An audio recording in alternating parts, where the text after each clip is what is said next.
Hi, this is Eric Samuels with Texas Homeless Network, and I'm going to give a very quick overview of the homeless count and survey methodology that we are asking you to use in your communities. So number one, the homeless count and survey is a part of our overall needs gaps analysis that we like to do within the continuum of care, and we hope that you like to do in your communities.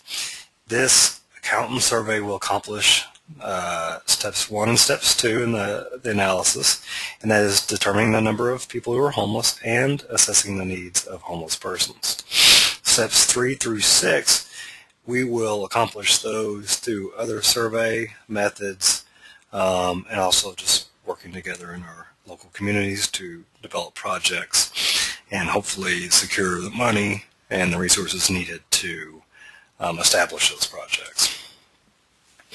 The homeless count and survey, this is a HUD requirement that it's done every other year in the balance of state. We have determined that we're going to do it every year, and this year it's going to be done on January 26th.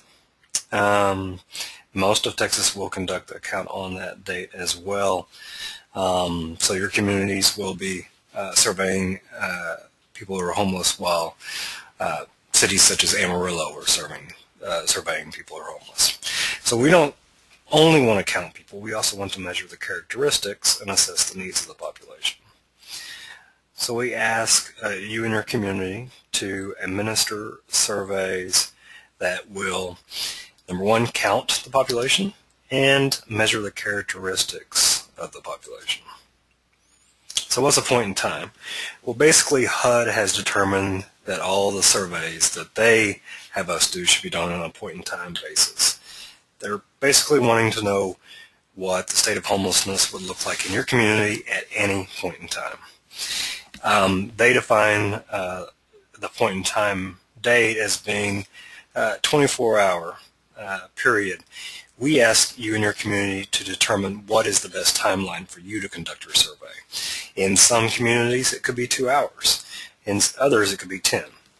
We just ask you to start early enough to where you will start encountering people who are getting services or shelter, and end late enough where you know people are in the shelters for the night or in their campsites for the night. When you're planning for the count and survey, we really want a local count and survey committee to be responsible. We'll help as much as we can from the THN offices, but the count and survey is really only successful if folks in the local coalitions and communities really take a lead on this. Again, we provide technical assistance whenever it's needed, but we definitely want this to be locally driven. This count and survey committee will coordinate with us.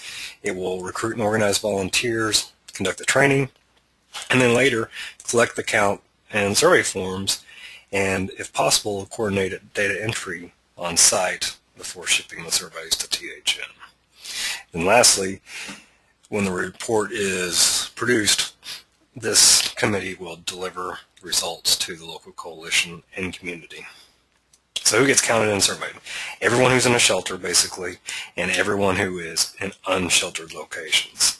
We're counting those that strictly meet the HUD definition of homelessness and those that may not strictly meet that definition.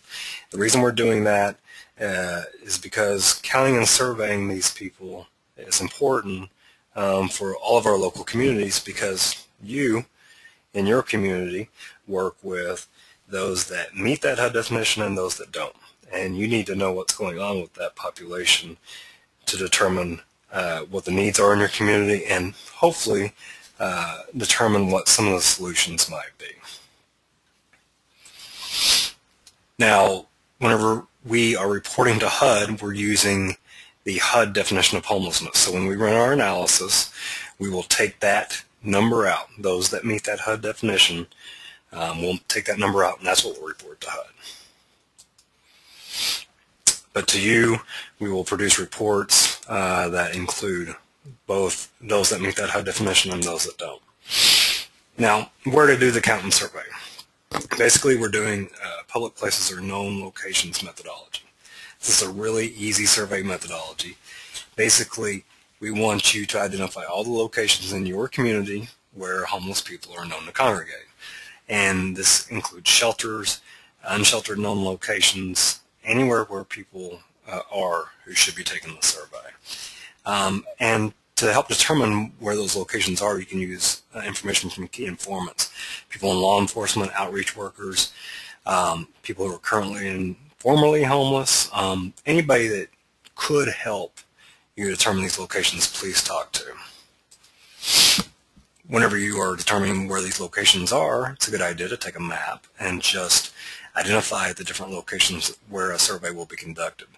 This will help you in your planning, and then later on, whenever you are administering surveys through your volunteer teams, that will help. It'll help you with that as well. So planning for the night of the survey, recruit volunteers and plan trainings.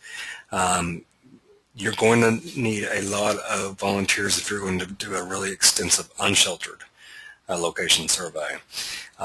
So recruit enough volunteers to form teams of 3 to 4 people that will allow them to conduct the survey in an hour, 2 hours, at most 3 hours. You probably don't want people to be out longer than that. And then within your shelters, it would be best if shelter employees could administer the surveys to clients. It just helps with rapport, and it's just a more efficient way to handle the survey administration. Secure the needed resources for the night. Get everything you'll need to actually conduct the survey, clipboards, pens, everything like that, copies of the survey. But also try to get donations of items that people might need. And you can use those as incentives. When you approach someone, offer them the incentive and ask if they'll take the survey. If they choose not to take the survey, that's their right, of course. This is voluntary. But they would still be getting something that they need. If you have a large unsheltered survey effort going on, it's a good idea to have a survey headquarters where everyone meets, goes over the survey, goes out to their locations, administers surveys, and then comes back with all of the completed surveys. This allows you to collect all the surveys in one location and account for all the volunteers. When you're advertising the survey, advertising with the local media, that's your coalition's choice. Some coalitions choose not to, some choose to do so. But you should also advertise it within your local shelters and service locations so people are not surprised when they see survey volunteers approaching them. We really would like for volunteers to take photos of this effort. The photos really help with the report production. It makes our reports look a lot better for you. So if you're going to do that, make sure your volunteers have a photo video release form for people to fill out in case they are voted. The survey and instruction manual we have available up on our website. You should use that in your planning and your volunteer training. It's just a more detailed guide of what I'm going over here. The survey instrument. There is a survey instrument on our website as well that we're asking everyone to use. I'll go over that with another webinar. Before administering the survey, we ask that volunteers introduce themselves with an introduction script. They can use this script for the first few interviews, then after that they should personalize it.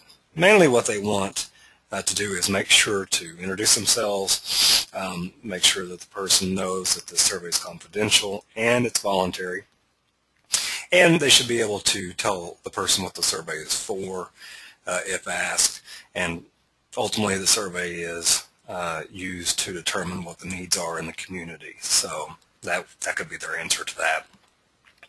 There is no count form this year on the survey. There is a checkbox right in the upper left-hand corner where survey volunteers can fill that out and account for the person if they choose not to take the survey or if the situation is too dangerous.